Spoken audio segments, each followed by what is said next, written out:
Billions of dollars worth of goods and services change hands every day around the world. Much of this commerce is governed by international agreements between countries that help ensure a framework for predictable, fair trade. If you're a U.S. exporter or investor who has encountered a trade barrier caused by a foreign government policy or procedure, these agreements can be effective tools for overcoming that barrier. This is the story of one such problem and how it was resolved with the help of specialists in the Trade Agreements Compliance Program of the U.S. Commerce Department's International Trade Administration, or ITA.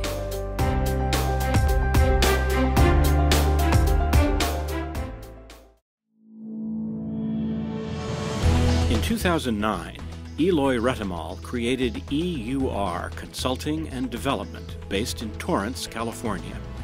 The company specializes in structural engineering services for seismic protection systems, such as base isolation and energy dissipation, and program and project construction management. Past projects include project and construction management for the $407 million earthquake reconstruction program at California State University, Northridge, structural engineering for the Los Angeles County Emergency Operations Center, and several seismic protection projects in Colombia, including the first hospital-isolated building in that country. 40% of their business is generated from exports.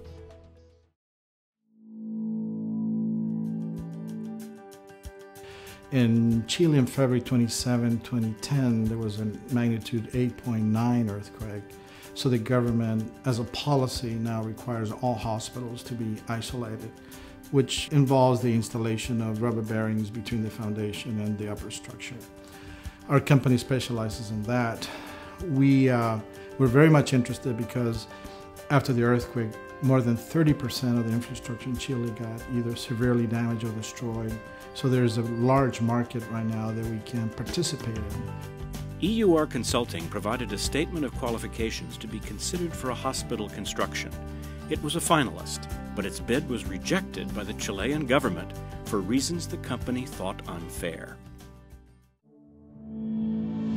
After contacting my senator's office, I got in touch with the U.S. Department of Commerce, with Judy Lau and Brian Woodward, and they were extremely helpful. When Chile entered into a free trade agreement with the United States, it agreed to do its government procurement on a non-discriminatory basis. Under the agreement, you cannot use local or in-country experience as a criteria. Yet that is exactly what the Chilean government was doing. These local or in-country experience criterion clearly favors local producers over U.S. companies like EUR who have extensive experience in countries like the United States. Well, I reached out to my counterparts at the Chilean embassy here in Washington, D.C. to help get the right meetings set up in Chile. I also worked with our U.S. Commercial Service in Santiago, Chile, housed in our U.S. Embassy, to get a better understanding of the Chilean government, the types of meetings we could have, and the cultural and diplomatic considerations. The Chilean government was very receptive. They were interested in learning more about the concern that we had. To Chile's credit, when we raised this issue with them, they had an independent accountability office do an independent review of the procurement and found that indeed the procurement was done not in compliance with the U.S. Chile FTA. And they committed for future procurements that it would be done on a non-discriminatory basis. EUR is enthusiastic about the new access to the Chilean market, even if it didn't win the bid for this project, and looks forward to future competitions in Chile.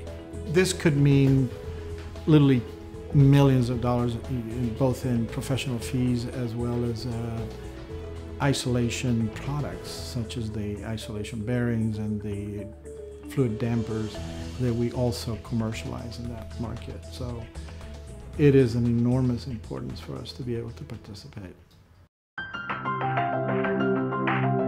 My experience working with the ITA group in Washington was extremely positive.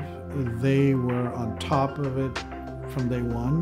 They demanded, a fair and a review of my case, and it pushed the Chilean government to do the right thing. I don't think without their participation, this case would have gone anywhere. It's very rewarding to have an outcome like this one because we're not only helping one U.S. company, we're helping a whole U.S. industry. If you think there's a problem, just think that there's a problem, please come to us. We have the expertise to do an investigation. We certainly can try to help you. In addition to challenges like the one you just saw resolved, ITA can also help with trade barriers such as intellectual property protection, import licensing, rules of origin, investment, services, government procurement, and tariffs. Eliminating one barrier can open opportunities for a whole industry. Contact ITA to learn more about the Trade Agreements Compliance Program.